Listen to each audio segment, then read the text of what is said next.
Welcome, everybody. My name is Dave Harden. I am going to be your host this evening for the Einstein Retirement Workshops, Social Security Filing and Tax Strategies. Welcome. I need to do a little bit of just an audio check to make sure we're okay before I get started. We are going to start the workshop at the top of the hour, but I have a little trivia in the meantime for early birds. If you could help me out, there's a chat function on the right side of the screen you're looking at. You could go to that and just let me know if you could hear me, or just tell me. I'd love to hear what state you're in. I'm in Pennsylvania tonight. If you want to say, hey, I'm in Oklahoma or Missouri or something like that, that would be that I'll accept that as I can hear you and the audio is fine. But and we don't have a ton, only a small part of our group is here so far. So if you're hearing my voice, I'm really talking to you. If you could give me a heads up that you can hear me, that would be really appreciated.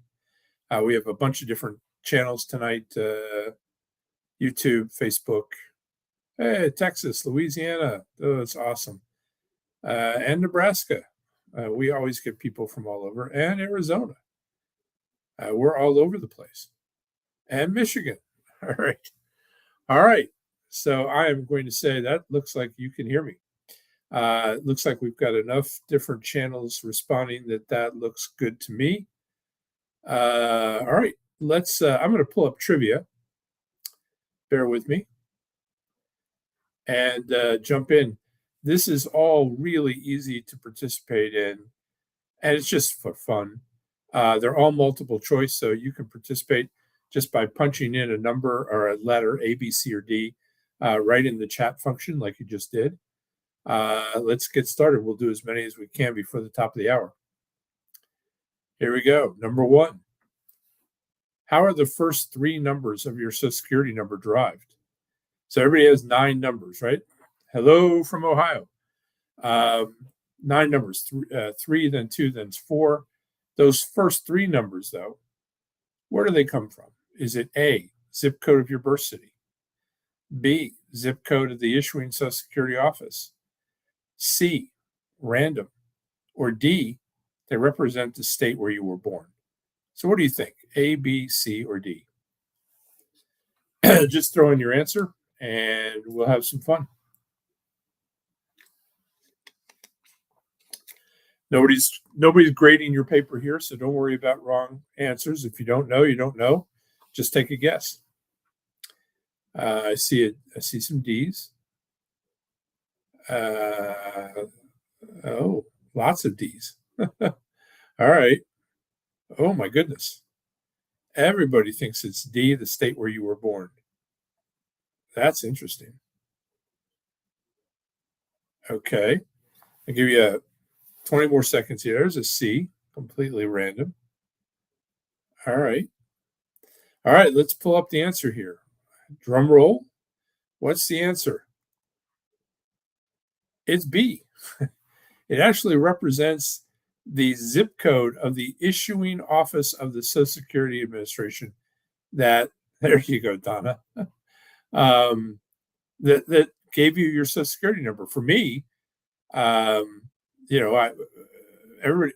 nowadays you get it when you're born, but back then, and it's issued from the closest Social Security office. Back then, you actually visited it. You had to bring your birth certificate in and whatnot. My mother drove me because I was only 14. But to get a job, you had to have a Social Security number back then, and that's how it worked. All right. All right. Next question. Why have more than 40,000 people claimed 078051120 as their personal owned Social Security number? Is it A, that number was stolen and sold over 40,000 times? B, the Social Security machine got stuck, just kept printing the same number to 40,000 people? No, we didn't start early. We're just doing some fun trivia before the top of the hour. Thanks for joining us. You're welcome to participate. Very, very easy. We will start at the top of the hour, 7 p.m. Eastern. That's just in 3.5 minutes. But we're just having some fun in the meantime. Or B, the Social Security machine got stuck and just kept printing the same number. Or C, it was a copy of a real Social Security card number that was included in a wallet that was sold at Woolworths to thousands of people. What do you think? If you've just joined us, we're welcome to join and have some fun with trivia. We probably only have this question and one more to get through, but it's just a good time.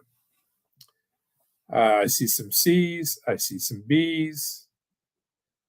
I have not seen an A. Interesting. But lots of B's and lots of C's. Oh, there's an A. All right. Cat deck. All right. All right. There's another A. All right. So we have a pretty good split between A's and C's. Let's pull up the answer here. Are you ready? Drum roll. The answer is C. We'll file this one under strange but true. This is a true story. An ad exec borrowed a Social Security card from his assistant, sent it off to the printer, forgot to write the note, not to use that number, just to use the picture. And lo and behold, it took years for them to figure out. Tons and tons of people, hundreds of thousands, bought the wallet and got that what looked like a real Social Security card. And some decided, oh, I'll just use this. Let's call it an honest mistake. All right, this is probably the last question here. Under what circumstances can you get a new Social Security number issued to you? Is it A, religious or cultural issues with certain numbers? B, you experience the ongoing issues of being a victim of identity theft? C, your number enables people to harass or endanger your life? Or D, all of the above? What do you think it is? A, B, C, or D? Again, religious or cultural issues, certain numbers, that's A. You're experiencing issues of ongoing identity, being a victim of identity theft is B. Your number enables people to harass or endanger your life. That sounds serious, C. Or all of the above?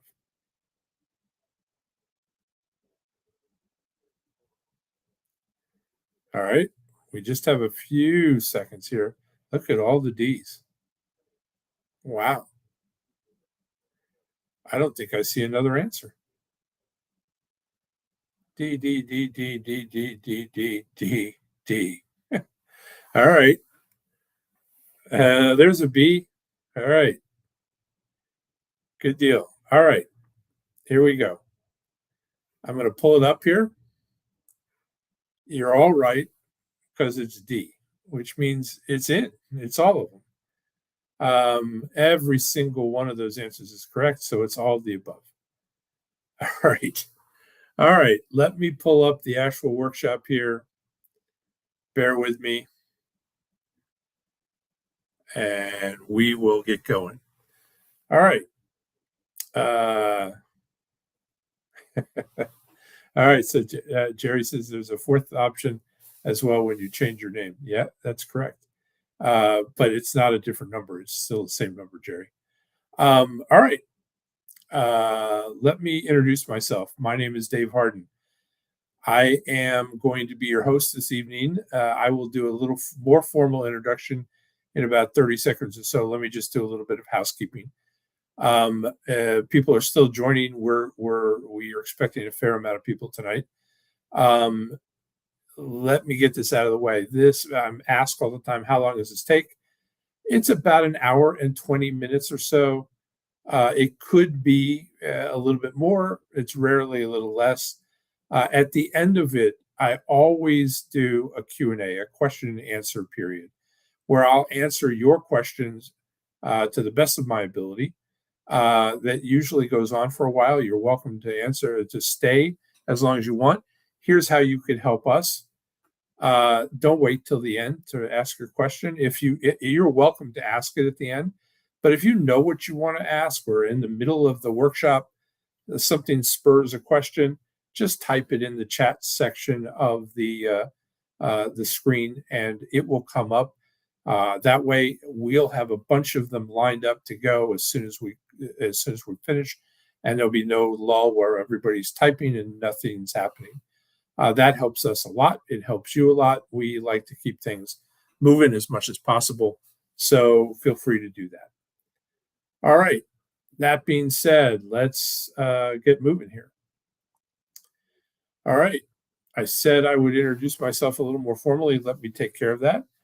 Again, my name is Dave Harden. I am a registered financial consultant at RFC. That's a part or a designation delivered from the IARFC, the International Association of Registered Financial Consultants. It's a planning and designation for planning and Social Security taxes. And it's the only college accredited designation for Social Security taxes in the country. It is a hard fought credential to get. Less than, I think it's about 1,800 advisors, definitely less than 2,000 have it across the country. That's crazy to me. There are about 1 million advisors in the country that say they do retirement planning. I don't know how you do that without being an expert in both taxes and Social Security in terms of how Social Security is affected by taxes and what's going to happen in your retirement, but they do. I also carry the NSSA, that's the National Social Security Advisory designation. That is the college accredited designation for Social Security. I also am the author of the Social Security workbook you're going to receive at the end of the evening. We will give you specifics. Don't hang on.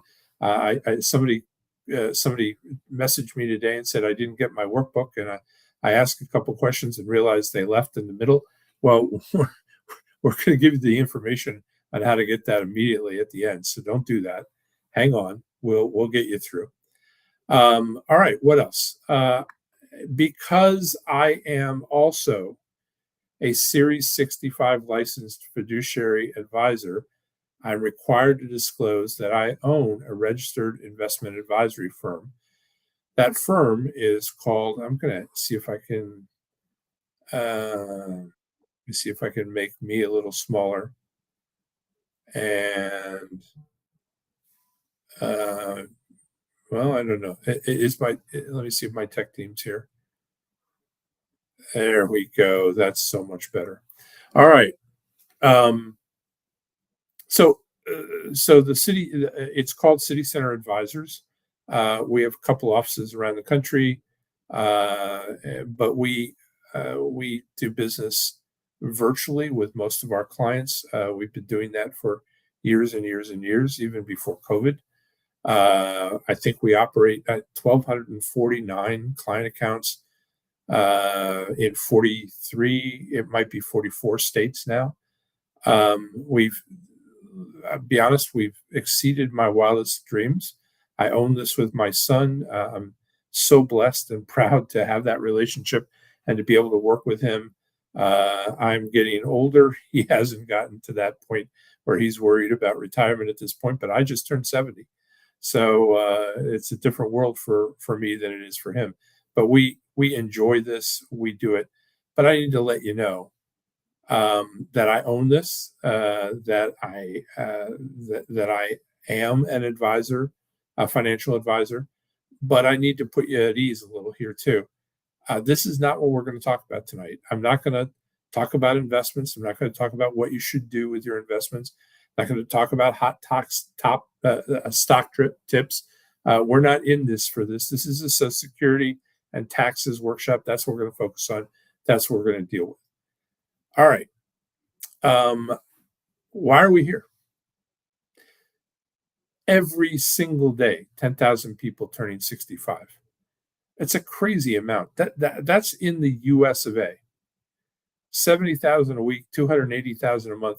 Last year, 3.64 million of us reached that milestone. And that's going to continue for the next 10 or 11 years, even beyond the initial, or what we call baby boomers. It's a big deal. So what does that mean?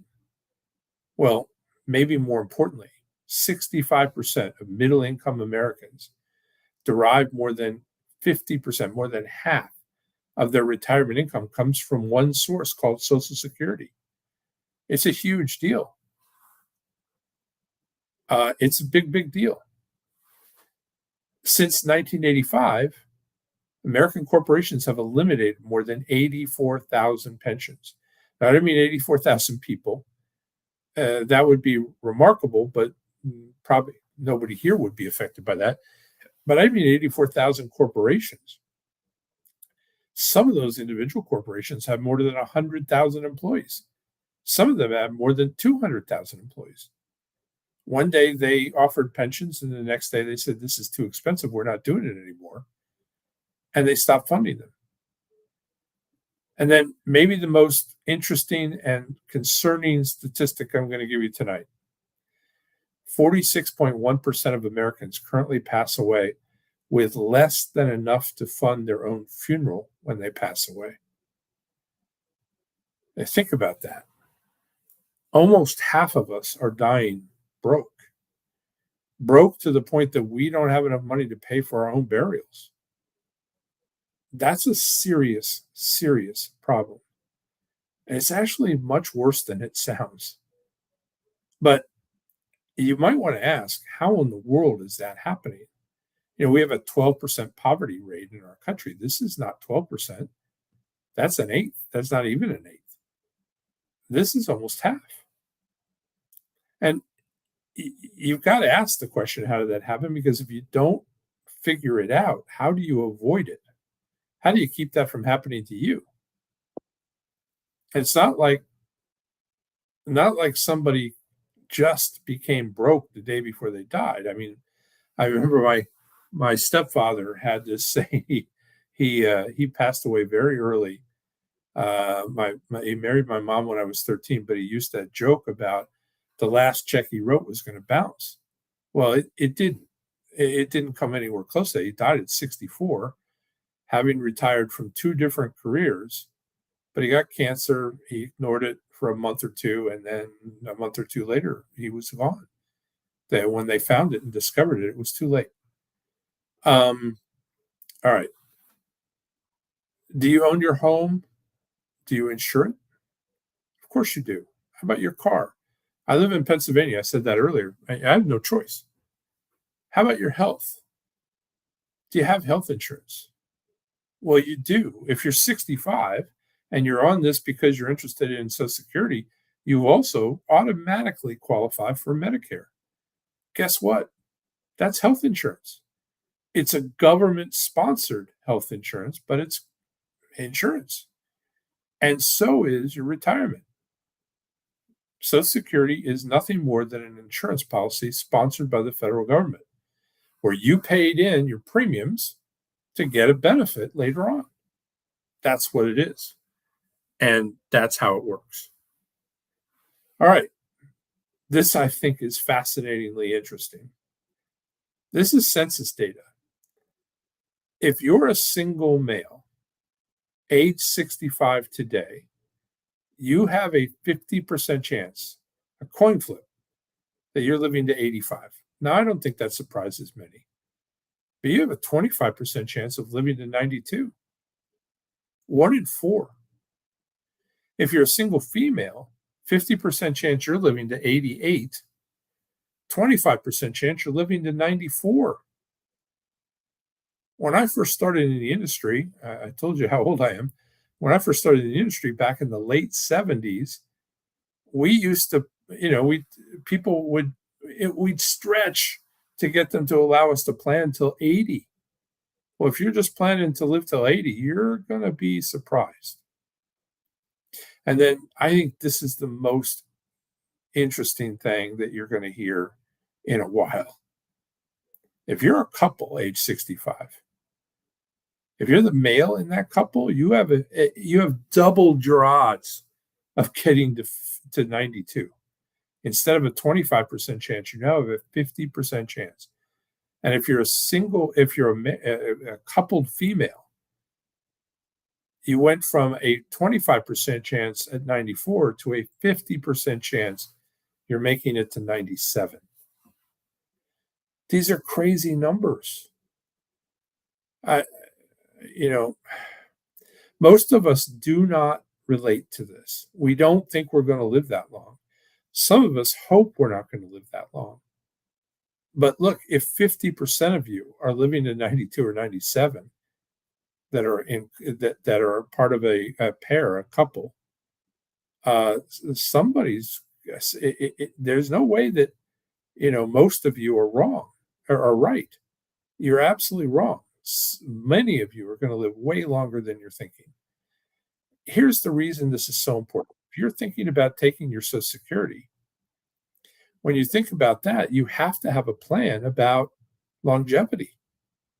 It's a critical decision based on how long you think you might live.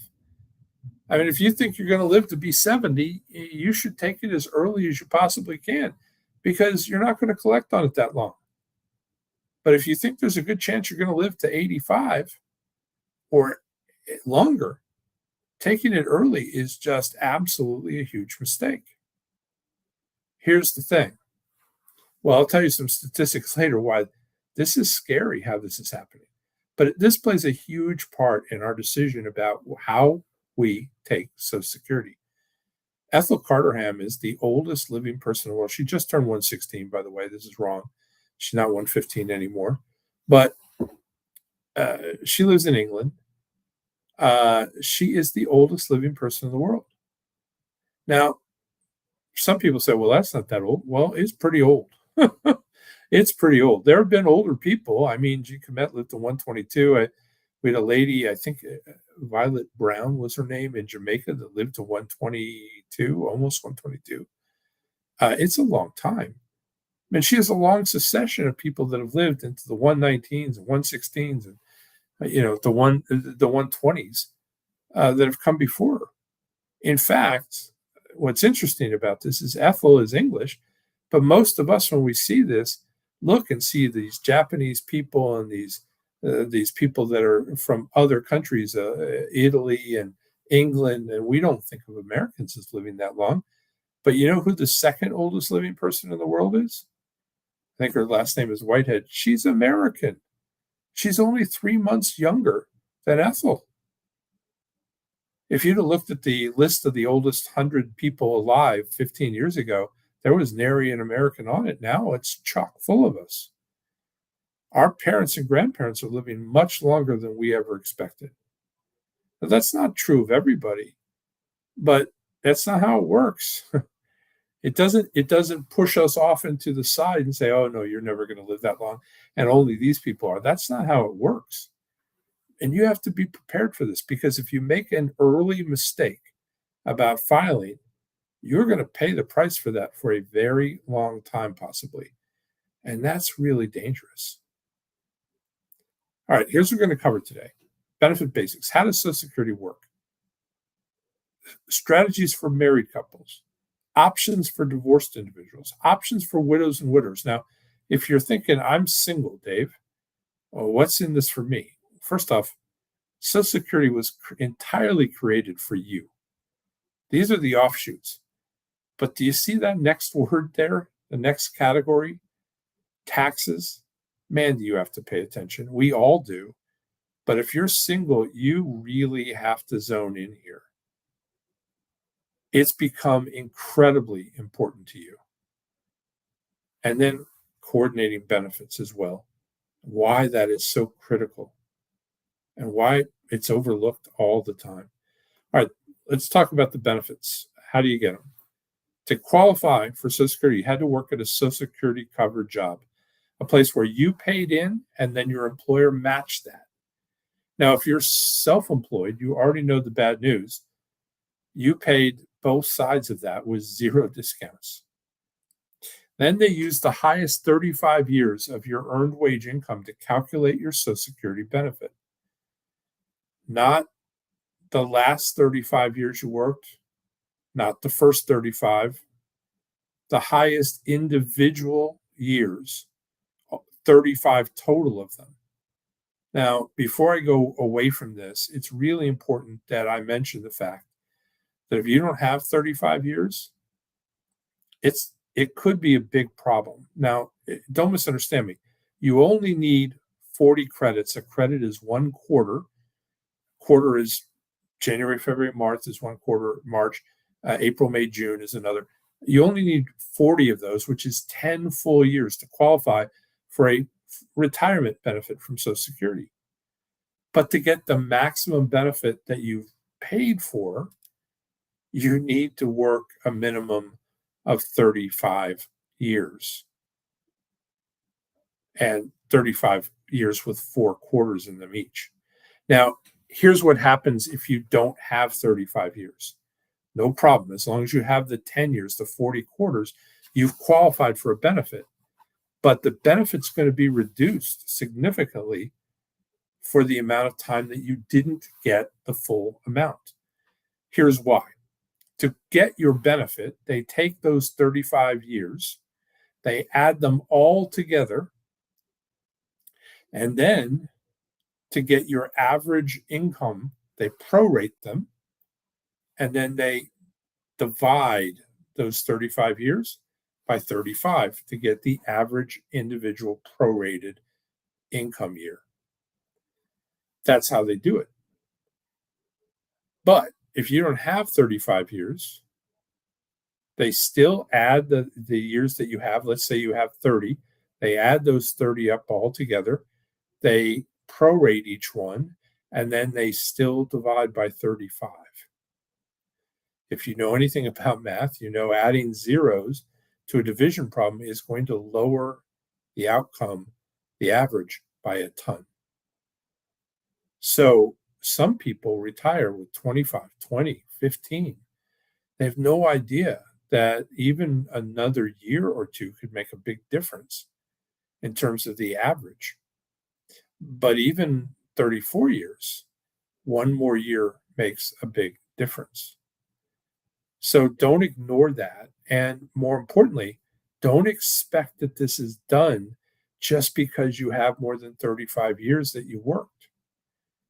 I could give you a list of stories of clients over the years that walked into my office, sat down, and something just didn't look right. And when we checked their Social Security reports, determined there were a lot of zeros that shouldn't have been there because their employer didn't report the income or send it in. They collected it. They sent it to the IRS. They got their taxes and did that. Everything worked like it was done correctly, except the money. And Social Security counts the money. And so it looks like zeros. I had a client once that had 9 years in a row that had worked for an employer who just kept the money. Now, the remedy to this is pretty simple. You have to notify the Social Security Administration, and you have to prove it. You prove it by going to the irs.gov website, go to the forms for if you want your tax returns for a specific year, ask for form 4506T, 4506T. That you send it in. About a day or so later, you'll get a printed copy of your tax transcript from that particular year. It will prove that you filed a tax return and you paid your taxes. You give that to the Social Security Administration. They'll work with the IRS. They'll immediately credit you. I say immediately. It takes a couple months, but it'll happen. They won't wait to collect the money. The IRS will take care of that. They'll go after the employer. And whether it's recovered or not, they'll count it for you. Do not ignore this. Do not see a zero and just ignore it. If it's not supposed to be there, it is in your best interest to make sure that you deal with it. Now, there's some exclusions and reductions to the Social Security Act that do not any longer apply. I'm going to go through this very quickly with a very brief explanation because it just doesn't apply to us anymore. This was new last year because the government, the Congress passed the Social Security Fairness Act in 2025. But this used to take people who worked for the federal government and had a pension. They had a pension from the federal government where they paid in to the pension but didn't pay into Social Security. And then after they left the government, they went and got another job in the private sector. And after 10 years, they earned a Social Security benefit. But the Social Security said, the government said, that's double dipping. And so they reduced not the pension, but they reduced the Social Security amount to sort of punish you. That's been undone. Last year, they overruled this. It's been set correctly, and everybody that was involved in this has been made whole. But this was also true with people that served in the military, that had a railroad pension, some state and local governments, school districts, county governments, all had the opportunity to give you a pension, but opt out of Social Security. And then, very common, my wife was a teacher, that sometimes they retire early. Now, not every teacher does. I had a third grade teacher that I swear was 80 years old. She, but I think she started teaching after her husband passed away. So I guess maybe that's not fair. Um, Here's the thing: it's important to know this and to deal with it. But this has been set straight, so you won't have to worry about it anymore. Um, all right. How do you get your Social Security? How does it work? You contribute 6.2% of your pay to a maximum earnings each year of 184,500. Your employer matches that. So 6.2 from you, 6.2 from your employer, a total of 12.4%. 12.5% is 1/8, half of 25%. Well, it adds up. An eighth of every single paycheck you've ever earned, for most of us, the entire paycheck, has gone into Social Security on your behalf to fund your retirement benefit. It adds up. Now, you think about this. Well, let me just tell you, there was an article, it was probably 5 years ago. It was right after COVID. They probably were working on it before that. Business Insider magazine, they did a study on average income, average pay into Social Security, how much people had paid. And they looked at 65-year-old couple and they said, okay, average $50,000. It's probably a little low right now, but $50,000 average. And they said, okay, over they're 65, both 65. How much did they put in over their lifetime? Here's the number. The article said over their lifetime between Social Security and Medicare, that couple had contributed $742,000 to their Social Security account. It's a huge amount of money. Some of you are, hey, can I just get that back? And it'd be interesting if that's the way it worked, but that is not the way it works. Here's the interesting news. For some of you, many of you, most of you, you're going to get way more than that. Maybe the answer isn't most, but if you have a reasonable amount that you're collecting, you're a husband and wife, and you live a normal lifespan into your late 80s or early 90s, you may collect way more than that 742,000. Way more. You can't discount that. Now, Social Security's contributions cover today's benefits. I don't know if you knew that. The money we put in today actually goes out next month to pay benefits. Basically, it's a pay-as-you-go system. It's been that way since its inception in 1935. In 1935, it was signed into law. President Roosevelt, little point of trivia, he wrote the law and then he signed it into law. He wrote it, gave it to Congress, said, here, pass this. They did, and then he signed it into law. I think it might be the only bill in history, certainly the only programmed bill in history that has ever been like that.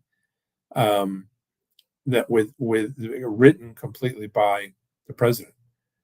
But here's the deal: when he did that, it was set up so that he would start paying people immediately. Why did he do that? Because it was the middle of the Depression. This bill was written into law in 1935 in the height of the Depression, and seniors were getting walloped. It was taking a huge toll on them. So he set it up so that the current people paying would pay into the system and it would actually start paying seniors who had never paid a nickel in. But he said, don't worry, here's the deal. When these people retire, the next generation will pay for them. And so on and so on. And that had worked wonderfully until, guess what? Baby boomers. See, every one of those generations was tiny compared with the next one. In fact, it was so small in 1935, people that were over 65, and it was set up for age 65 back then, that you could get your benefit.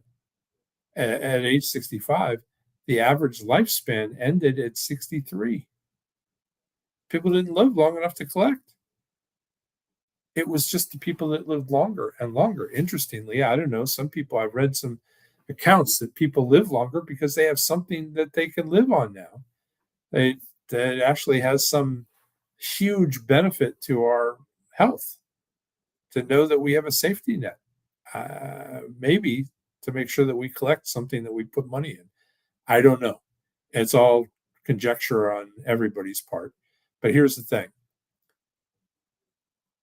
When you think about this, and Social Security hit a brick wall, and that brick wall is 77 million baby boomers.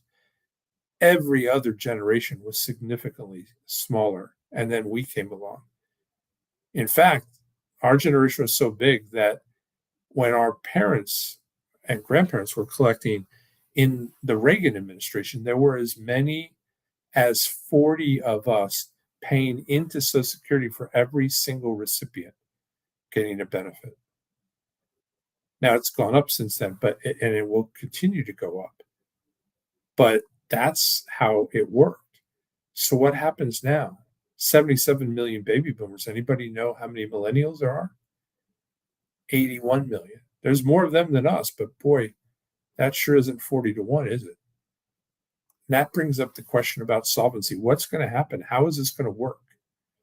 Well, 1983 was an incredibly important year for baby boomers and Social Security. In fact, it is the single most important year in terms of that discussion. It's the year that Congress changed everything, that they took out their arrow and bow and they pointed it right at baby boomers and they shot. It's the year that you got the letter. I don't know if you remember the letter, but in August of 1983, you got a letter. As long as you were 18 at the time, some of you weren't. But if you were 18, you got a letter. Here's what the letter said. I'm going to paraphrase. Dear future Social Security recipient, since Social Security's inception in 1935, full retirement age, FRA, has always been 65. Now, I don't know if you remember your parents and your grandparents talking about retiring at 65. That's what they did. But for us, it's not going to be 65. The letter went on to say, if you're born after 1943 through 1954, it is not going to be 65, it's going to be 66. And if you're born after 1954, for each year, add 2 months. So 1955, 66 and 2 months, 56, 66 and 4 months, and so on until you reach birth year 1960, where it's 66 and 12 months, or 67. And then it caps out. Now, I remember going to the Social Security, or to the office the following day. And I don't know, I'm standing by the water cooler at one point, and I'm having a conversation with somebody about this letter. And they had received one too. And we're, I don't want to say we're up in arms, but there's definitely concern. And we're maybe we're talking a little louder than we should have. And somebody near us said something I'd never heard in my life before. I definitely heard it, was a little annoyed at it, but they said it. They butted into our conversation and they said, what are you guys worried about Social Security for? It is never, I underline never, going to be around when you retire. You better start saving. And I thought to myself, is that possible? See, that's not even what I was concerned about when I was having the conversation with my colleague. It wasn't about whether or not Social Security would run out of money. I didn't even think about that. What I was concerned about was how many more letters am I going to get? In 5 years, I'm going to get another letter that says not 66 or 67, but 68 or 69. Or another letter 5 years later that says not 68 or 69, but 72 or 73. And so on and so forth. Is it by the time I retire, is the actual retirement age going to be 75? I was concerned about that. Turns out I never got another letter, and neither did you. They've never adjusted that again. They didn't need to. Or maybe they did and they should have. But here's the deal. Social Security has a solvency issue. Now, I'm going to get a very different take on this than most of the people that you've heard. I'm going to shoot as straight as I can with you because I think you deserve to know. But it's not near as bad as people have made it out to be online. Be very careful online what you listen to. That I will explain why in a minute, but let me just tell you what the facts are. Social Security is fully funded through 2000. They came out a month ago, 5 weeks ago, with a new correction. This needs to be updated. It's 2034 fourth quarter. So October of 2034 is the new update for this year. And then this is correct. They have enough to fund about 83 cents on the dollar thereafter.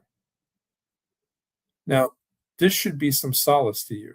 Now, not that they don't have enough money, but everybody talks about Social Security being broke in 2034, 2035. It's not. It just has enough to fund 83 cents on the dollar. This is not a, we don't have money. How do we fund Social Security? It's how do we fund 17 cents on each dollar? And that is a much easier solution. Here's why I want to give you some hope. About 5 weeks ago, I follow this super closely. Every Senate open hearing or congressional hearing about this, I watch on C-SPAN. This is a lifetime passion for me. About 5 weeks ago, the Senate had its open annual hearing, but they have gotten very serious for the first time in as long as I've been listening to those hearings. They actually are talking about solutions and specifics. And I've never seen them do that. I always hear about the problem. I don't hear ever about the solutions, but they recognize that they've got to do something. And they're talking about implementing stuff in first quarter of 2027, next year, which is exactly what they should do. I'm going to go through some of the proposals, and then I'm going to tell you what I heard on their conference. And then I'm going to tell you about another meeting I take a lot of solace in as well. Here are the 4 basic proposals that are thrown around everywhere. Increase minimum retirement age. This doesn't fix the problem. Telling people they can't retire until 64 instead of 62 doesn't fix our 17 cents on the dollar at all. Increasing the full retirement age from 66 or 67 to 70 or 72, again, doesn't solve the problem. Here's the one that categorically, absolutely fixes the problem, and they're talking about it. Increase the payroll tax. It's that 6.2% that we pay. If they raised it, the OMB did a budget analysis about 5 or 6 years ago that said if you had raised it 1 point, half a point to you, half a point to your employer, this would have fixed the problem for about 70 years before you'd have to do something again. Here's the one that fixes 75% of the problem tomorrow and would it would postpone the fully funding problem from 2034 fourth quarter to 2045 or 46. Strip away the cap on the amount of money that we collect tax on. So right now, we collect Social Security on your paycheck up to 184,500. Raise that to $1 million. Actually, they're saying $10 million, and it almost solves the problem single-handedly. By the way, they've been talking about doing that for years, but now they're actually, well, there have been people that have been talking about it. Now Congress is talking about it, and they're darn serious about it. There are ways to fix this. So why do people want to scare you? Look. I could give you more stuff. I'll give you the one that, and this one I heard at a conference about a year ago from a former director of the Social Security Administration. That's a big, mighty job.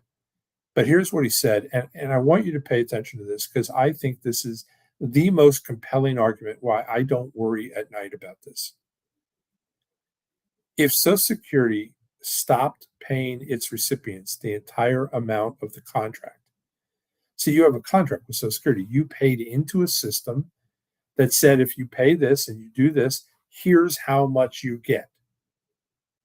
If our government said, nope, we're not going to give you that, we're going to give you less, it is a fiduciary breach of the full faith and credit of the United States government. It's like they made a promise and they said, no, we're not going to keep it. It would collapse our entire system. Our entire system, the entire United States federal government relies on our full faith and credit. The minute that is damaged, the minute it doesn't work, it collapses. Nobody will use the dollar. Nobody will buy our bonds. Nobody would participate in trade with us if that dollar isn't worth what it was and we didn't keep our promises. It would collapse. I've heard really smart people say that collapse would happen in less than a week if they didn't pay this bill. Here's the thing. They don't have to not pay the bill. They just have to do a couple things to fix it, and it's fixed. So why does everybody scare you? I don't know. You're more pliable. The more afraid you are of this, the less you care about that. I will also tell you that you get a lot of people who don't know much about Social Security who issue there's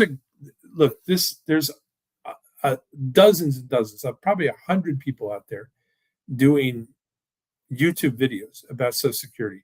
There's one guy that drives around the country in a Winnebago and stops and does a video and puts it online telling you should take your Social Security as early as possible because they're going to run out of money and you're not going to get anything. You should do it right away. It's so bad that, I mean, I've tried to post things on it there. People just, sometimes they don't want to hear that. They just want look, fear is an overwhelming, compelling thing, but it's also irrational. So why do the guys post those? If I posted a video tomorrow on YouTube talking about taking Social Security because it's growing broke, in a week I'd have 1 million views. 1 million views. I don't know if you know how this works, but 1 million views on YouTube pays a lot of money. A lot of money. That's why they do it. We don't post stuff like that. I'll never do that. It's not because I don't like money. It's because I don't like doing things that confuse and scare people. I absolutely don't like telling people something that isn't true. That's what's going on, though. So be really careful. Set your mind at ease, at least for now. I'm telling you, things are happening and moving, and it's getting better and better and better. And the fix is simple. All right. How do you get your benefit? You get your full retirement age benefit, what's called your FRA, at either 66 or 67.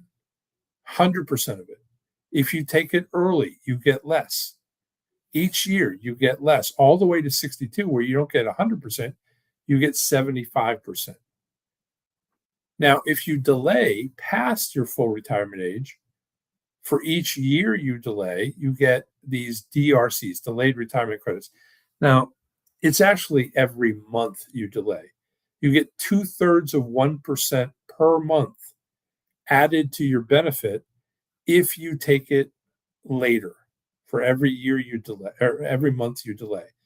But 2/3 of 1% times 12 is 8. You get 8% credit each year. That's not, these are not compounded, but they are stacking. So 8% plus 8% plus 8% plus 8%. If you wait till 70, you get 132%.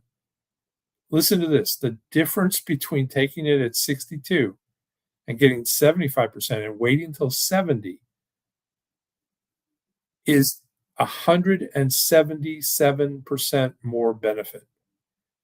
It's like getting 100% full retirement age benefit and a 62 benefit because you waited the extra 4 years.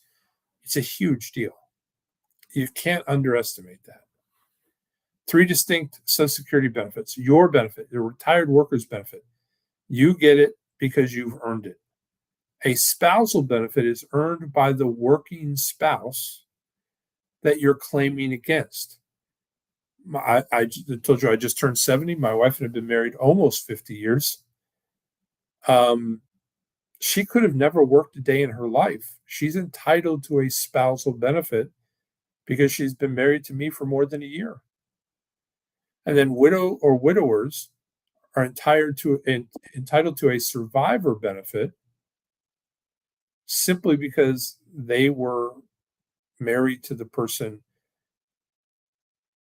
for at least 9 months. Okay. Okay. Bipartisan Budget Act of 2015 changed Social Security for married couples and divorced spouses. Look, this rule changed in 2015. I'm going to go through this one quick because there's only one aspect and one group that this still applies to. But here's what it was. In 2014 or 15, before they passed this, you could have had your spouse go in and file for their benefit at age 62. And then same day, same meeting, they could have said, okay, I now want to suspend that benefit. Give me the form to suspend it. So they would have done that because you could have walked in the next day, and because they filed and suspended, you could have filed a restricted application for only a spousal benefit. In other words, your spouse's benefit unaffected because they filed and suspended, it's still growing all the way to full retirement age, all the way to 70 if they want. Your benefit is still growing all the way to the full retirement age, all the way to 70. But in the meantime, you could have picked up half of your spouse's benefit for the next 8 years. It was a great way to get extra benefits. Don't get too excited. This was taken away in 2015. So why are we talking about it? Because if you're older, or if you're born after January 2nd, 54, they broke this into categories. And in this category, they added this thing called deemed filing. Now, deemed filing changes how people born after January 2nd, 54 file. Used to be I could go in and pick the benefit I wanted and switch back and forth and do whatever. You can't do that anymore. In fact, this is the key. Listen to this. This is the big one. When you go into file, you don't have a choice of what benefit you pick. They're going to pick the benefit for you. Based on the day that you file, the largest benefit available to you on that day is the only one you can take. And once you take it, you're done. Used to be, I could take one benefit and let the other one grow later. This is my own benefit or a spousal benefit, and then switch. I can't do that anymore. When I file, I'm giving up that right. Now I file and I am taking the largest benefit on the day that I'm filing. Doesn't matter whether there's a benefit that's better later on, I'm stuck. This has turned this about what benefit I want to get to timing. Everything now is about when I take my benefit, because I not only have to look at what the benefits are that are available to me today, I have to look at the ones that are available to me until I'm 70 and make a choice of which is best for me. Because once I've made that choice, I'm stuck with it for the rest of my life. All right, married couples. To qualify for spousal benefits, you must have been married for at least 1 full year. The primary worker must have filed for you to be able to get your benefits. Same thing I was just talking about. If they haven't filed, you can't get the benefit. And generally, you must not qualify for a benefit on your own that is equal to or greater than 1/2 of the primary worker's PIA. PIA stands for primary insurance amount. Even Social Security calls this insurance. It's a primary insurance amount benefit. It's the calculation that gets you within a couple microns of your actual full retirement age benefit. And then you can get up to 50% of the PIA, not the benefit amount, but 50% of the PIA.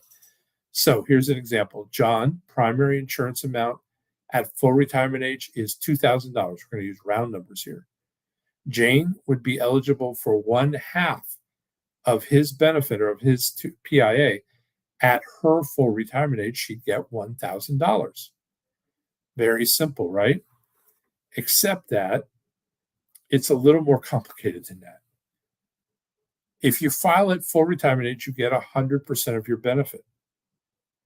If you file early as 62, you get 75% of your benefit. But if you file a spousal benefit at full retirement age, you get 100% of half. But if you file it early, you don't get 75% of 62, you get even less, 70%. So let's use that example again. John's benefit is 2,000. His PIA is 2,000. Jane would be eligible at full retirement age at half, 1,000. But at 62, she gets 70% of that, or $700 instead of the 1,000. Doesn't sound like a lot, but that's $3,600 a year over 20 years. It's $75,000. It adds up.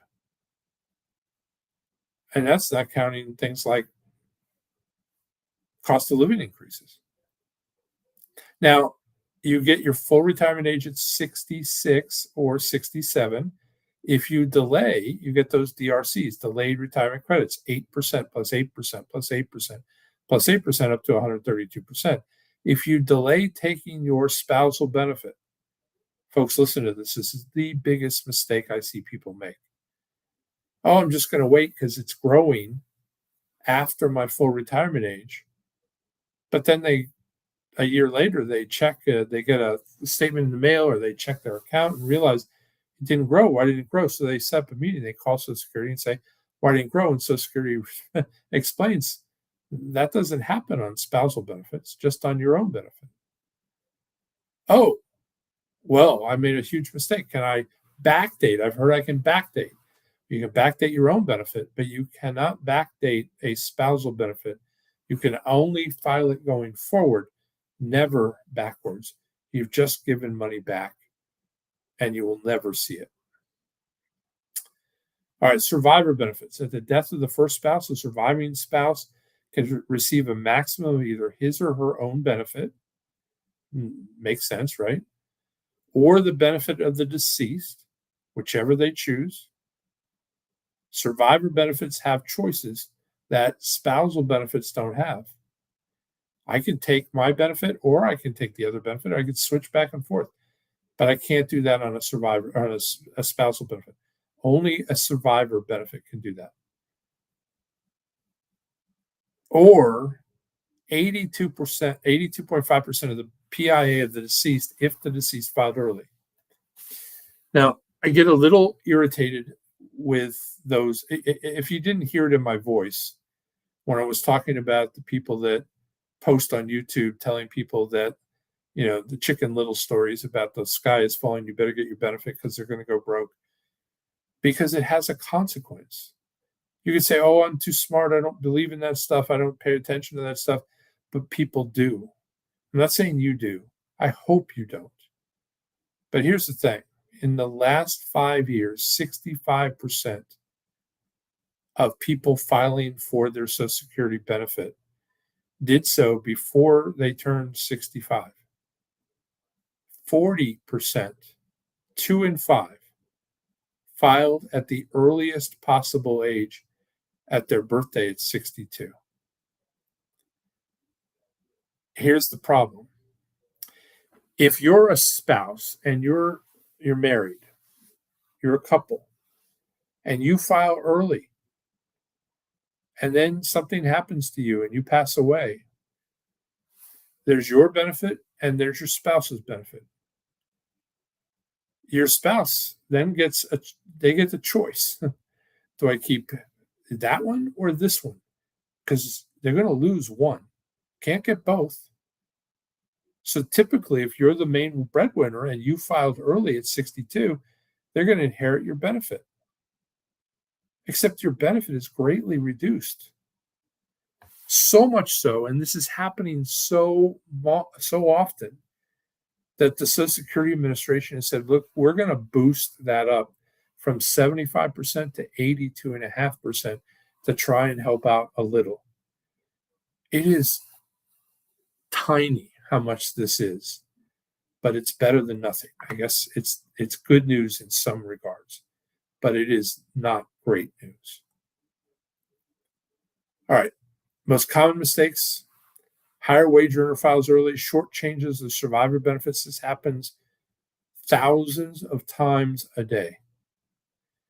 Both delay past full retirement age. No one claims the spousal benefit at their full retirement age, and just throwing money away that can never be recovered or recouped. All right, considerations for divorced individuals. Look, to qualify for divorce spouse benefits, you had to be married for at least 10 full years in a row to the same person. So in a row, 10 full years to the same person. No stopsies and starties, no switching partners in the middle of the square dance. That is the only way it works. And you currently can't be married. If you remarry, you do not have divorced spouse benefits. You have current spouse benefits, and then only after 1 year of marriage. But if you become unmarried again, either your spouse dies or you divorce again, those original marriages that were at least 10 years, those benefits are back on the table and you have some choices. Now, the same benefit amount of reductions apply for early claiming as they do for regular spousal benefits. There is zero difference. Well, there's one difference between a spousal benefit and a divorced spouse benefit, and it greatly favors the divorced spouse.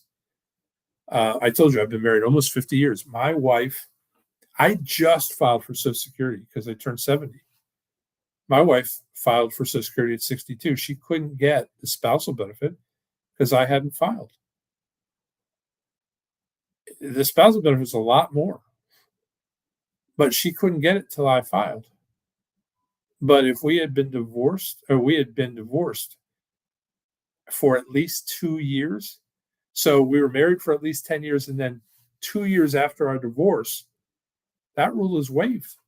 She no longer has to wait for me. She can file and get the divorced spouse benefit, even if I'm not working, even if I'm not filing for Social Security, even if I never file for Social Security. It's called the independently entitled divorce rule, 2+ years. It's a big deal. All right, bipartisan budget act for divorced individuals, same thing. Those rules are all changed. But if you're older than your ex-spouse and you're not currently married, You can claim your own benefit as early as 62. And then listen to this, you can switch to a larger divorce spouse benefit when your ex-spouse reaches full retirement age. This can be done more than once if you have multiple qualifying ex-spouses.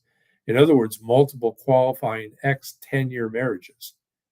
Now, I don't know how often that happens. I've seen it. I've seen 2 a lot. I've seen 3 a few. I have never seen 4, but I understand statistically it might be possible. But it's there. All right. Common mistakes or common questions that we get from those who are divorced. Do divorce benefits affect the current spouse or their other dependents? No, they just don't. They're unaffected by it. They could have a current spouse, current dependents. They could have 2 ex-spouses. All of them could be claiming. Is my ex notified or not notified by Social Security Administration if I'm claiming under their record? They're not. It doesn't affect them, so why would they be? But more importantly, the real question that most people are asking is this: how do I know if I can, how do I get the information if my ex-spouse isn't talking to me or doesn't give me it, or I don't know? It's been years and years, decades. How do I figure out if I can file? Take your marriage license. That comes from the county you were married in, if you don't have a copy. Your final divorce decree, not a divorce decree, final divorce decree. It has to be stamped final divorce decree from the court that awarded the divorce. Take them to Social Security. They will accept that and give you the information necessary for you to be able to determine whether you have a benefit that you're entitled to that makes sense. They won't give you everything, but they'll give you the necessary information to get that. All right. Considerations for widows and widowers. To qualify for survivor benefits, you must be at least 60 years old.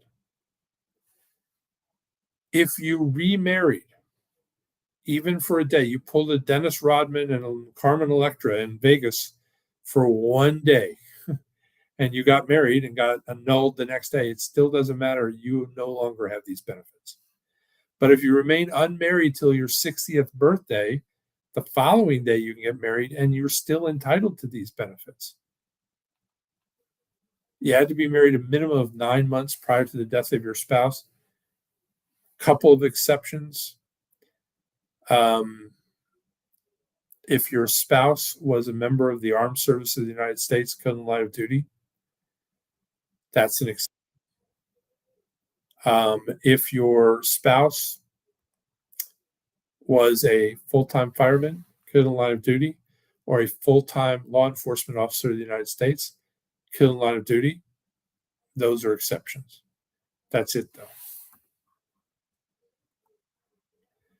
All right. I'm going to do a quick case study on a widow. This is really, it's not so much about the widow as it is about timing and strategy and why it makes such a big difference. John never elected and died at age 64. Benefit at his full retirement age would have been $2,150. Jane, 5 years younger, age 59 when John died. She remained unmarried until her 68th birthday, so she qualifies in that way. Jane's estimated benefit on her own, this is hers, not the survivor benefit, she can't get until she's at least 62. And at 62, it would be $1,197. Let's take a look at the options here. I call the first one file without thinking, because that's what most people do. They walk into Social Security, they really don't know what they're asking for. They're just saying, can you help me find the largest benefit? Well, the only benefit that she can take at 60 is the survivor benefit. So they're going to tell her, look, this is the only one you get, but if you take it now, it's not $2,150. It's $1,537 because you're taking it at 60 instead of 66. So she says, oh, I don't have a choice. I'll take it. Now we're going to do simple math here, no cost of living adjustments or anything like that. We're going to look at this. We're going to say she lives to 85, 25 more years, 300 more months. She's going to collect 1,537, 300 times with no cost of living adjustments. That's $461,100.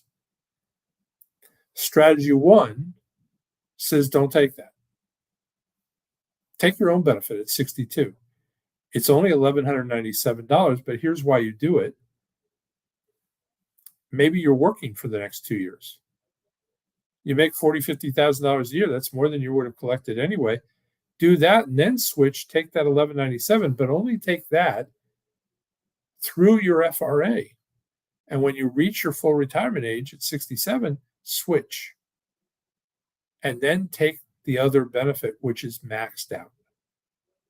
And because it's maxed out, it's now $2,150. By doing that simple, easy plan, you've added almost $80,000 to the amount that you're taking from Social Security over your lifetime. Strategy two, different still. Take the 1,537, take the widow benefit, the survivor benefit. It's only 1,537, but look, you're going to collect that all the way to not full retirement age, but your own benefit, we're going to switch to, but we're going to do that at 70. Why? Because your own benefit doesn't max out until 70. It collects all the difference to get a full retirement age benefit at 66 or 67, and then it gets those 8% increases every year until you're 70. If that happens, it turns from 1,537 into 2,108. That plan over your lifetime increases your take home from originally 461 to 563. That's almost $103,000 more than you would have taken the other way, just because you paid attention and had a plan.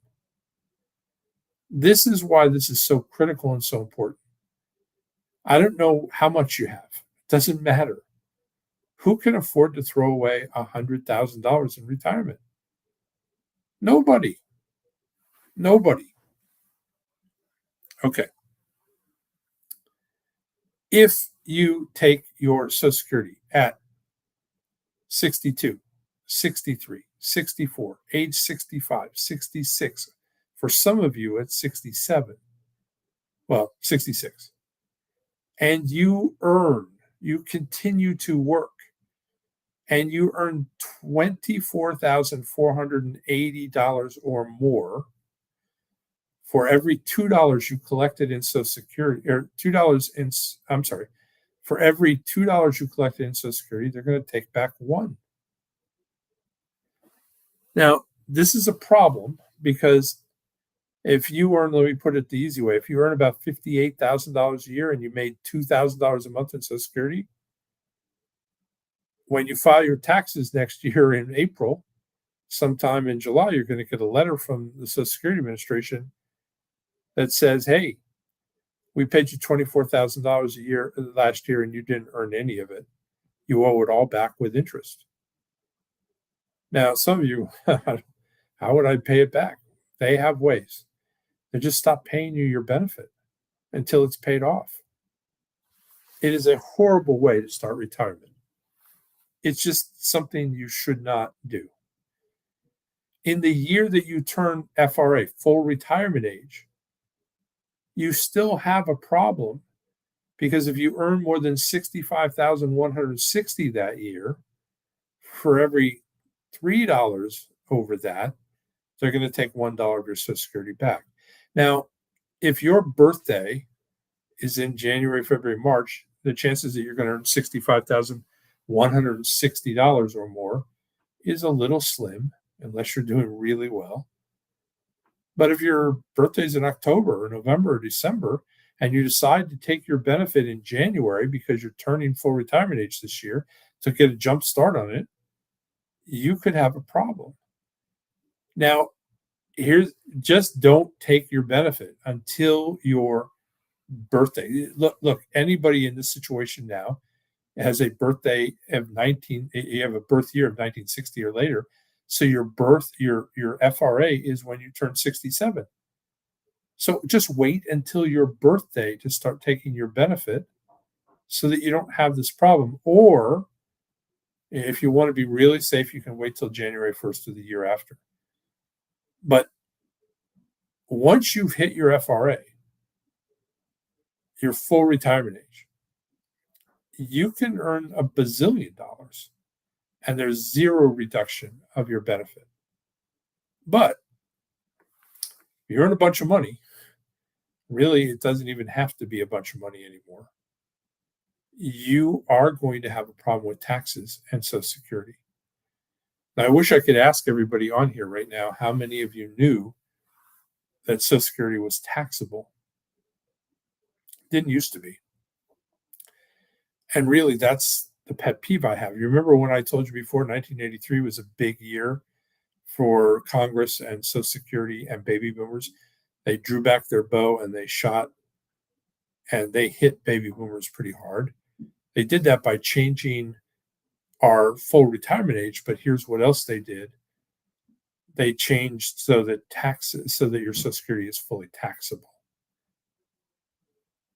It's a huge problem for most of us. Most of us haven't figured this out. And it is ruining people's retirement. I mean, it is tearing them apart. I'm going to go through this and show you exactly why and what it is, but let me explain in a little more detail right now exactly how this is working so that you get to see it. By the way, people ask, how complicated can it be? Well, the IRS puts out a 33-page explanation of how to do your taxes and Social Security. Comes with a nice worksheet. It's not simple. All right. In 1983, Congress put together this chart. It's called provisional income. If you haven't written anything else down this evening, I would write that one down, provisional income. Now, I've talked a little about this, by the way. This is the chart. I'll explain that in a second. But let me explain why this is such a big deal. When Congress didn't write it, President Roosevelt wrote it, gave it to Congress. Congress passed it, and he signed it into law in 1935. That bill, 12 pages long. Can you imagine how simple that was? 12 pages long, spelled out something very specific. Social Security was not taxable in retirement, period. Why? Because we already taxed you on it. Because when you pay into Social Security through FICA, that money that your employer collects and sends to the Social Security Administration on your behalf, and then adds to it, it's taxed. You paid taxes on it. Think about this. I didn't get a deduction for all that money I paid into Social Security this year or last year or ever. Why not? Well, that was the deal. You pay tax on that. We use after-tax money to fund it. And because of that, we don't tax it. If we taxed that money, like we do, that you pay into FICA, and then we tax the benefit, that would be double taxation, wouldn't it? It would. And that's exactly what it is. But that's the way it is. Congress can pass any law they want to pass. If we keep electing them, they could do it over and over and over again. And look, this is what we've got. By the way, see the numbers in front of you. I haven't explained these, but I'm going to explain them in a second. If they were prorated, see those numbers that you see in front of you have never been prorated. If they were prorated, that 44,000 today, if it prorated exactly the same rate that Social Security was prorated in terms of cost of living, it would be over $142,000 of income. And I wouldn't be having this conversation. I would go, oh, well, who cares? All right, here's how provisional income works. If you're single and you earn $25,000 of provisional income, 50% of your Social Security is fully taxable at the highest marginal tax rate you pay, last dollar tax. If you earn 34,000 in provisional income, 85% of your Social Security fully taxable at the highest marginal tax rate you pay. If you're a married couple, doesn't matter how you're filing, jointly, separately, head of household, doesn't matter. 32,000 of provisional income means 50% of your Social Security fully taxable at the highest marginal tax rate you pay. $44,000 of provisional income means 85% of your Social Security fully taxable at the highest marginal tax rate you pay. This is a huge deal. And here's the problem. If you haven't figured out how low those numbers are, let me tell you what's included in provisional income. Everything. All your W-2 income, all gross income, gross wages, all pensions, doesn't matter what kind of pension, military pension, private pension, corporate pension, government pension, all count as provisional income. All wages, all interest income, even tax-exempt interest. Maybe you're buying municipal bonds to avoid paying taxes in retirement, but it still counts. All 1099 income. Doesn't matter how you get it. Maybe you're selling real estate or doing something else. Whatever it is, counts 100%. All real estate income. Some of you are very savvy. You figured out, hey, if I buy rental properties and I fix them up and I rent them out, I can depreciate those properties and my Schedule E income will be really depreciated. I may not pay any taxes for years and years. And then I can sell that property and buy another one and start all over again. Guess what? No can do. 100% of your Schedule E income counts as provisional income. 100% of it. Maybe you own a small business, a partnership, a subchapter S corporation, any kind of income from business. Maybe you own a small company and that company at the end of the year issues you what's called a K1. It's your participation in the profits. Most K1 income doesn't count as income for tax purposes, but guess what? It counts it counts in terms of provisional income. Sometimes you don't even get the income. You get a K1 for 25,000, your share of the profit, but that money stayed in the company to buy equipment, to hire employees, to do an expansion, to whatever. Doesn't matter. But guess what? It's going to count and push you over, period, even though you didn't get the money.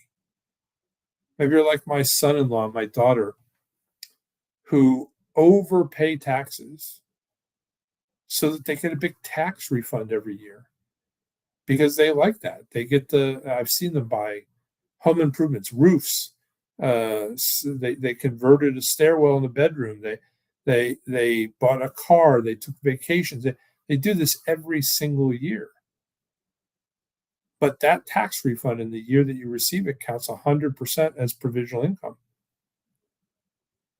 All right, here are the interesting ones.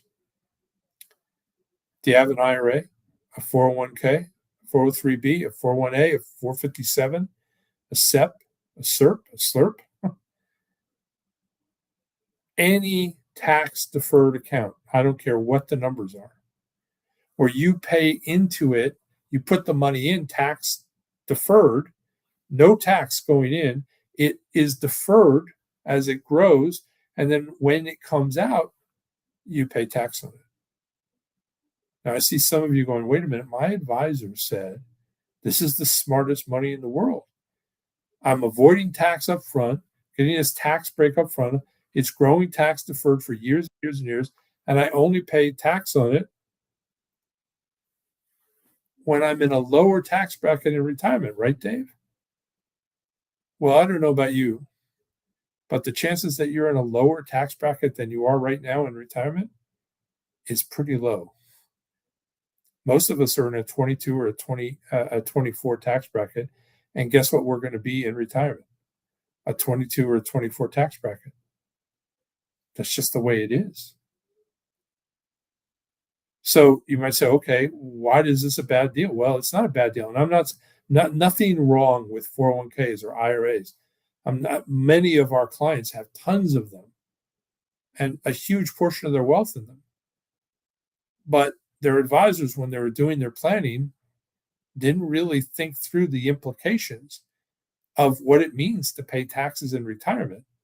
And they didn't think about the indication that you've already paid tax on Social Security. What if by putting that money in there and taking it out in retirement causes me to also pay tax on something that I was never supposed to pay tax on because I've already paid tax on it? That's exactly what's happening to millions of people. And it can ruin your retirement. This can make a huge, huge difference. Now, some of you are going, well, I don't know if it's that bad. I didn't tell you the last one yet. When they were drawing this chart up in 1983, they were aiming directly at baby boomers. Do you know how I know that? Because if your grandparents had $44,000 of provisional income in 1983, they're amongst the wealthiest 2% of retirees in the country. They were wealthier than most people who were working full time. This wasn't aimed at them. This was aimed at us. And they just let inflation do its job. And now it is killing people. Look, I didn't add the last one. Here it is. 50% of your Social Security check counts. If you're a married couple, 50% of your combined Social Security income counts as provisional income. You're collecting $3,000 a month. Your spouse is collecting $2,000. That's $5,000. That's $60,000 a year. That's $30,000 without another dime counting. It is absolutely transforming people's retirement. Let me show you what I'm talking about. I'm cognizant of time here. This is the last case study I'm going to do tonight. This is so important. This is so typical. Here's an average client, 64 and 62. They want to retire early. They have just over $34,000 in combined annual Social Security income if both file at age 62. They want to retire early. Why? They've started retirement by saving $752,000 in 401ks and IRAs. They've saved a bunch of money. Now, some of you are going, Dave, that's not much money at all. And I say to you, this couple with only $752,000 in retirement assets that they've saved has a terrible tax problem. A terrible tax problem. Some of you are saying that's more money than I could ever dream of. They also have a terrible running out of money problem.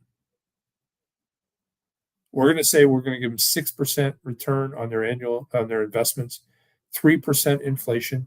They need $70,000 a year in inflation-adjusted after-tax income. They're going to live respectively to 86 and 89. Here's what this looks like. If they retire at 62, they're walking away from $186,496 in Social Security benefits. And they need every nickel of it. Now, it's not just that they need it. This couple paid for that money. They paid to get the benefit, but they didn't wait long enough to get it. And they needed it badly. This is a cash flow. This is what a cash flow looks like. Those blue bars at the bottom, year by year, that's their Social Security. The orange bars up top above that, that's the $752,000 in 401ks and IRAs. The black graded line, That's the $70,000 inflation adjusted after tax income. At the end of the orange bars, that white space is nothing. They've run out of money. They don't have anything left. Do you remember when I said before 46, this is very early, second page, 46.1% of Americans currently pass away with less than enough money to fund their own funeral? This couple started retirement with $752,000, and that's exactly where they are. But look at where they are. They're there 2/3 of the way through their retirement. Not when they're turning 84 or 86, not when they're turning 90, in their 70s. This is a big issue. Look, this couple's not broke. They have Social Security, but I'm telling you, they're essentially broke. This isn't, are we going to be able to afford our meals? This is massive lifestyle changes to adjust for this. Now, I'm not saying they have to go back to work, because what can they do? I mean, really, what can you do at that age to compensate for this? Somebody had to see this coming. Certainly their advisors saw this coming before it happened. What are they going to do? Let me show you. I'm going to show you an adjusted cash flow. By that, I mean, all I'm going to do is change the way they file Social Security. I'm not going to do anything else. We're not going to change their investment strategies. We're not going to, all of that's possible. I'm just going to show you one thing that solves the problem. Same couple, same 752,000. Look at the difference between this corrected cash flow and this one. Here's the problem. Their advisor, if they don't understand taxes and Social Security, would never say, hey, we need to fix this. And look,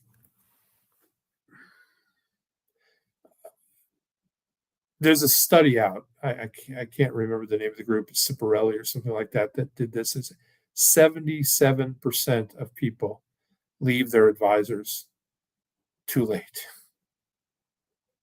After it's too late. Most of us think a plan is a plan, but a plan isn't a plan unless it's comprehensive. Here's the difference between these two. Look at that orange money. You never paid tax on it. You never paid a nickel of tax on it. You put it in, you didn't pay tax on it. It grew tax deferred. When you take it out in retirement, you owe taxes. But the blue money, you pay tax on. If you take it out this way, you're going to pay tax, or this way, you're going to pay tax on both. But look what we're doing here. We're taking out the taxable money first, letting the Social Security grow tax-free, because if we do it this way, I don't pay tax both times. And it stretches it. $186,000 more in Social Security, more than $100,000 less in actual taxes. It adds up to a huge amount of money. All right, your statement. If you look at your statement, it never includes a cost of living. We'll know in October what the cost of living adjustment is next year. By the way, they're estimating 3.7 or 3.8 right now, but we don't know. Until October, we won't know for sure.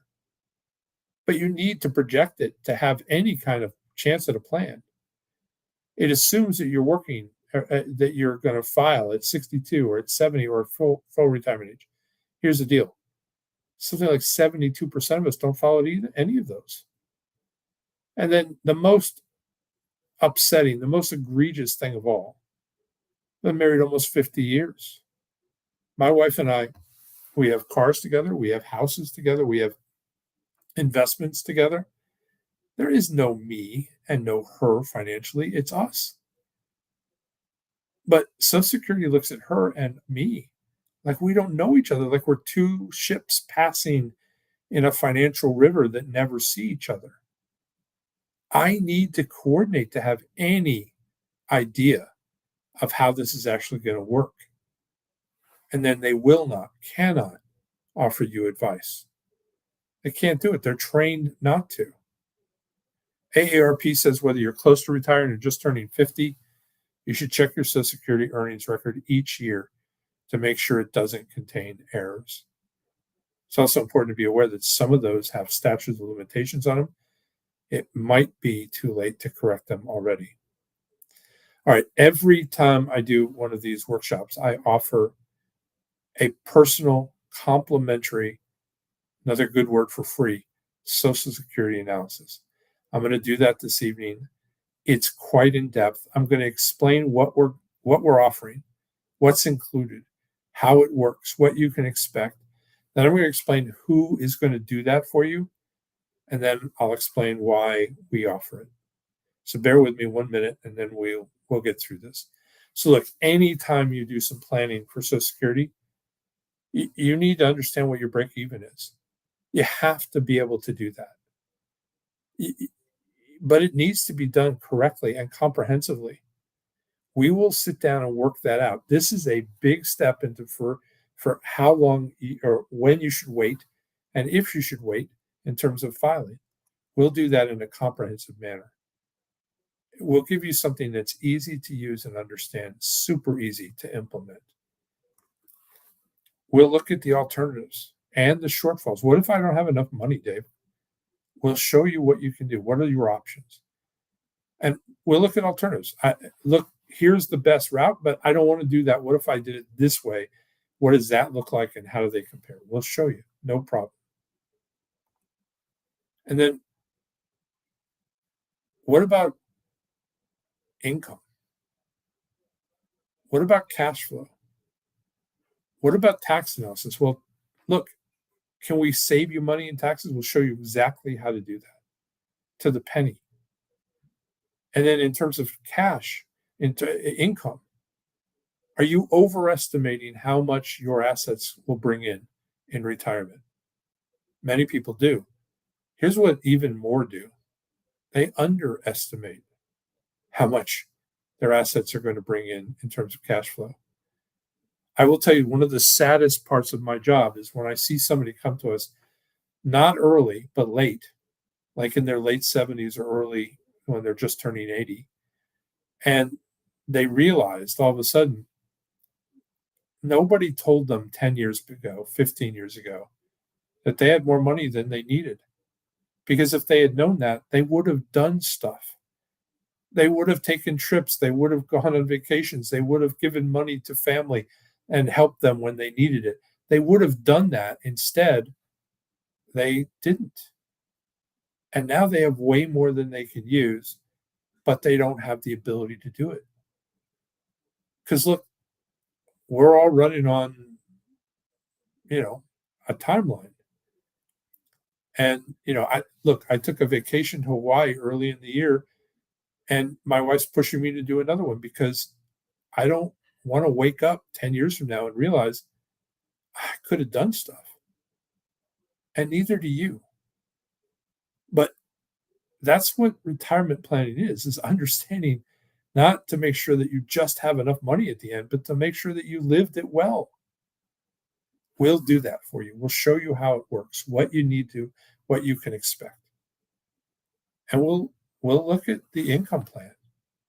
How much do you actually need? Have you counted on stuff that most people don't think about? Have you got a plan that's comprehensive? Not just, I'm planning on this much a month. And then what about Roth conversion, Dave?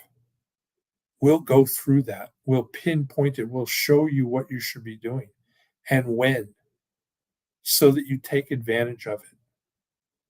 Because certainly you deserve to spend it rather than Uncle Sam.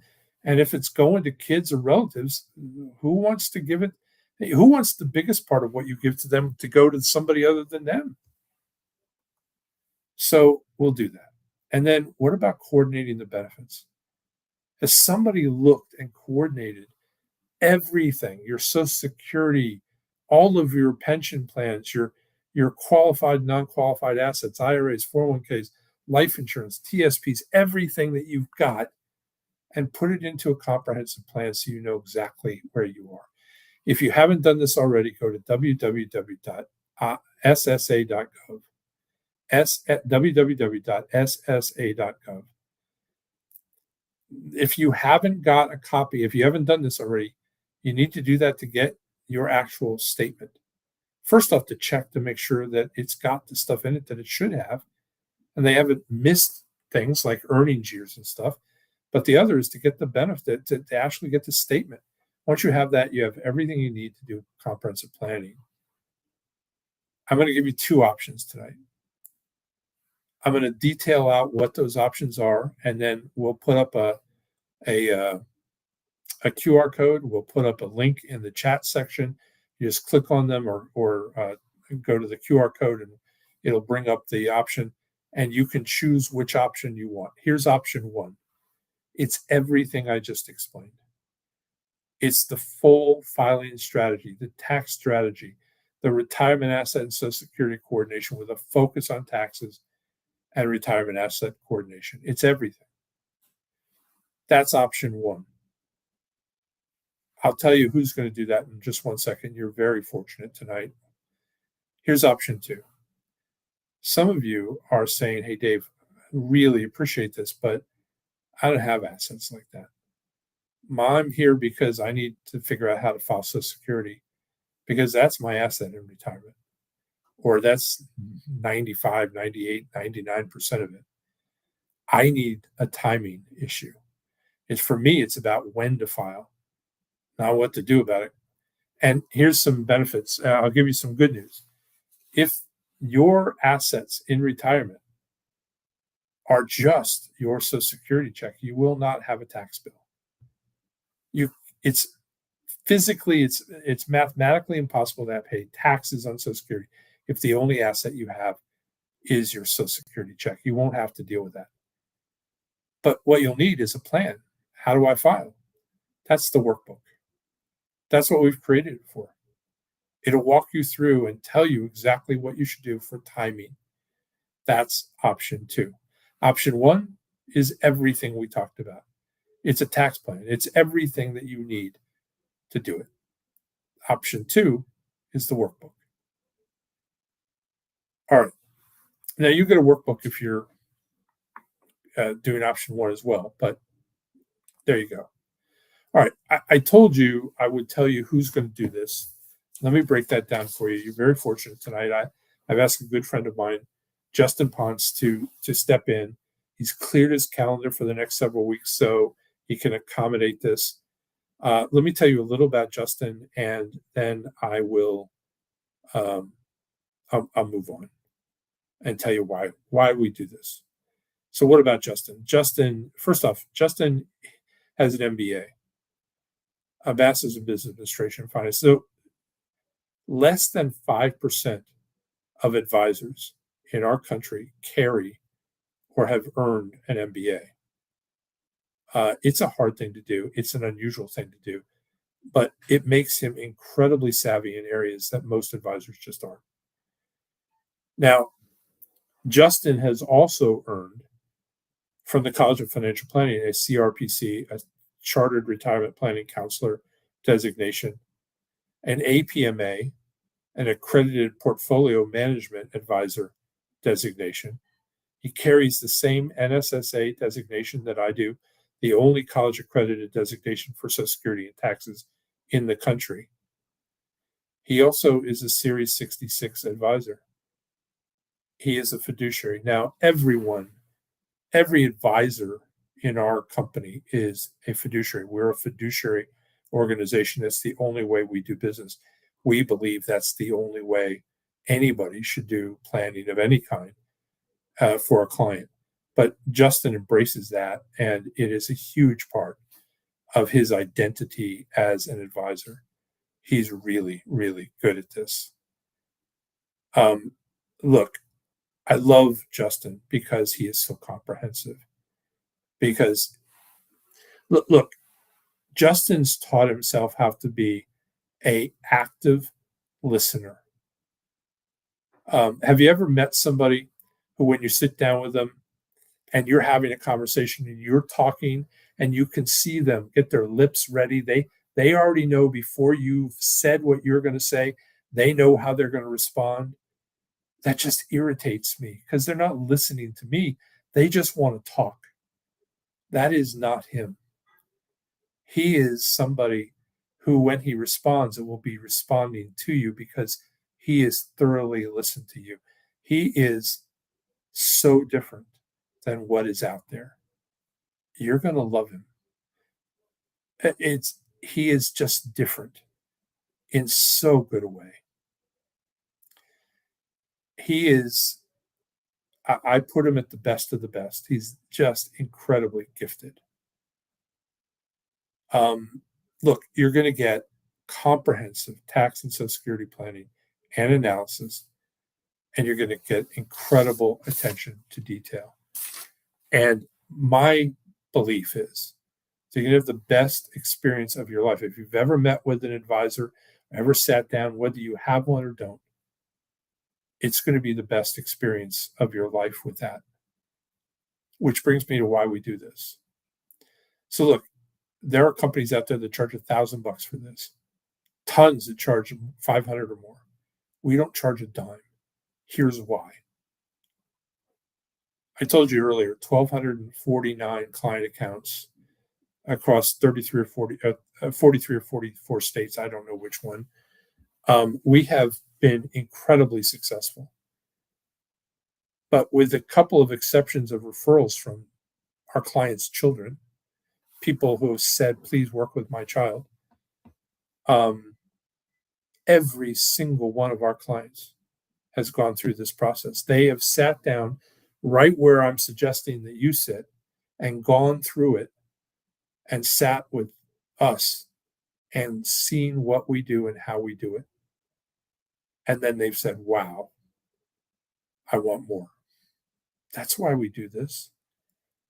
Because I know if we expose you to quality work, unbelievably good, better than you can imagine, beyond your imagination and dreams, certainly better than what you've seen or what you have, that there's a really good chance you're going to go, wow, I want some more of this.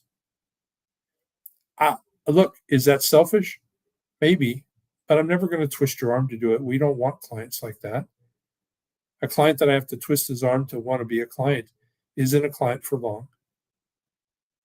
But our clients stay for very, very long periods of time. We rarely lose a client. We lost a client last week because they passed away, and it was a shock to us. It happens. I mean, it happens. But it doesn't happen often.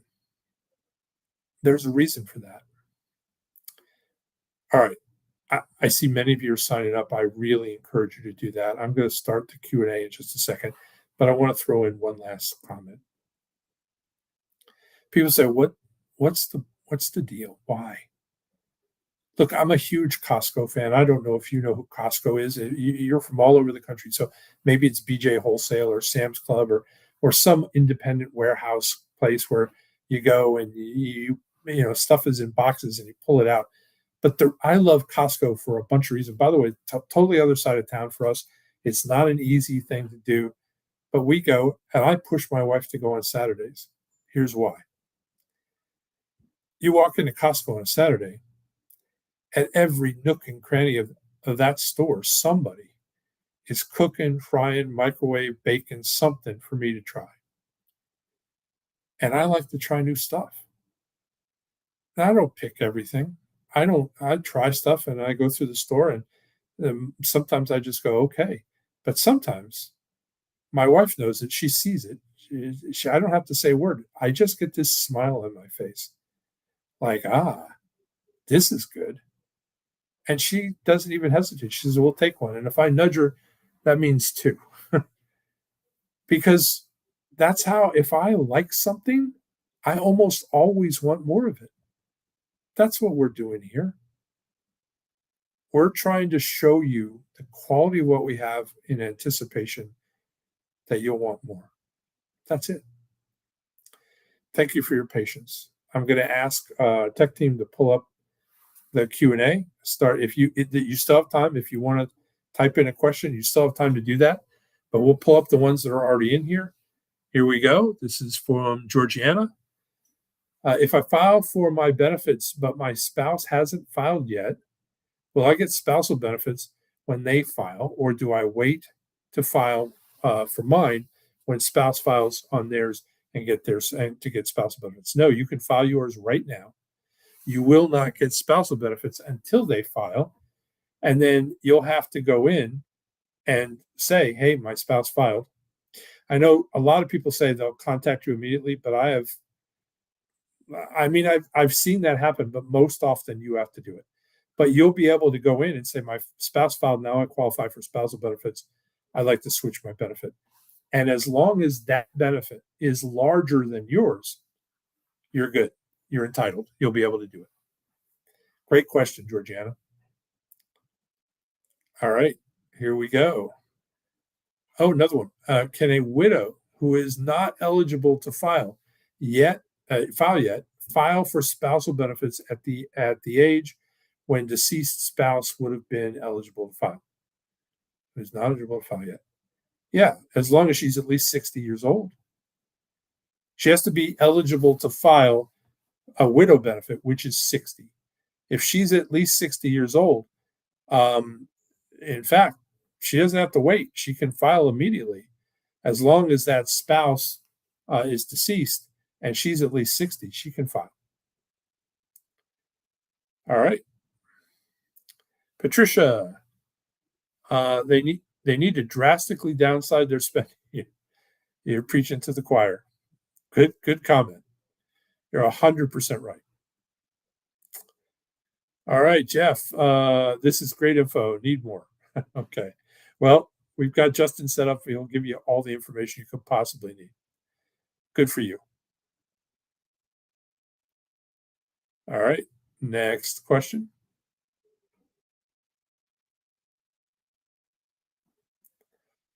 All right, Candy. Wonder if you're already signed up for Social Security. You've been getting it for 6 years. Wonder if you're.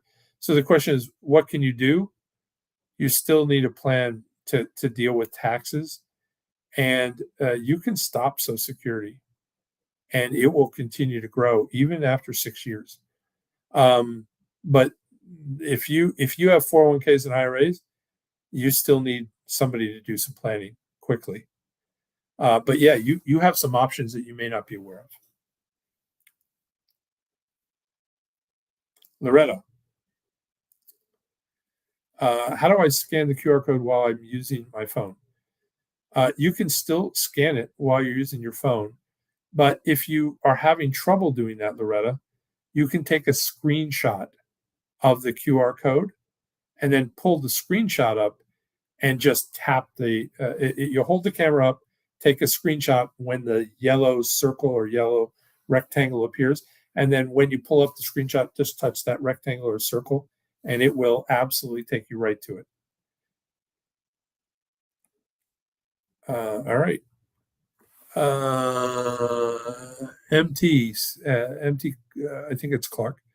Will everything you mentioned be the same if we move to another country?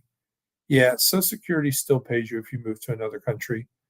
Tell me what country you're thinking about, but not because I have any good news for you. But I know lots of people who want to become expatriates sometimes. It's interesting. Ladybug, I'm on SSDI, never married. So I've been told I must take Social Security at 62. Is that true? No, your SSDI is going to continue. And generally at 65, it'll switch you'll switch from SSDI to Medicare and to your retirement benefit, but it's the same. Your benefit's not going to change. It's going to be the exact same thing. You don't have to do a thing. It's seamless. It's the same as what you're getting now. Good question. All right, Candy. I get basal benefits. Spouse. Okay. Okay. No problem. If you're getting spousal benefits, then I'm trying to remember your earlier question. can you file and then switch? Yeah, the answer is you can. If your benefit, if you're taking spousal benefits, you've already exercised that, and you're done. Nothing you can do now.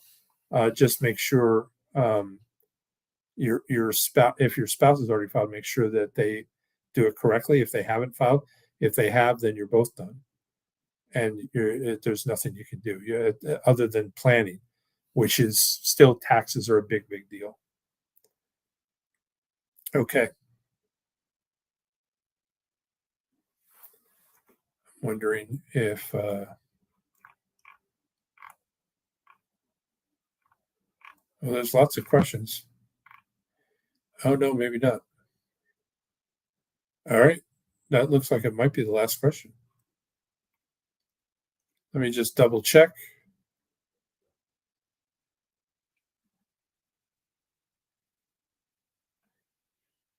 Um,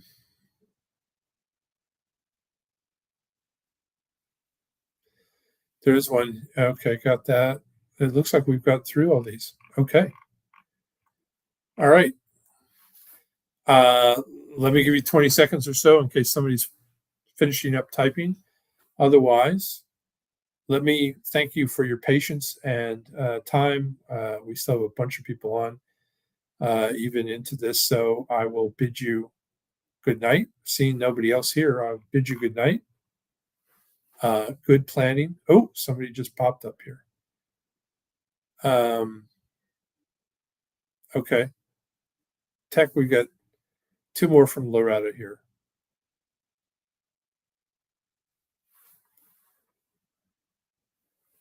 Do you see them?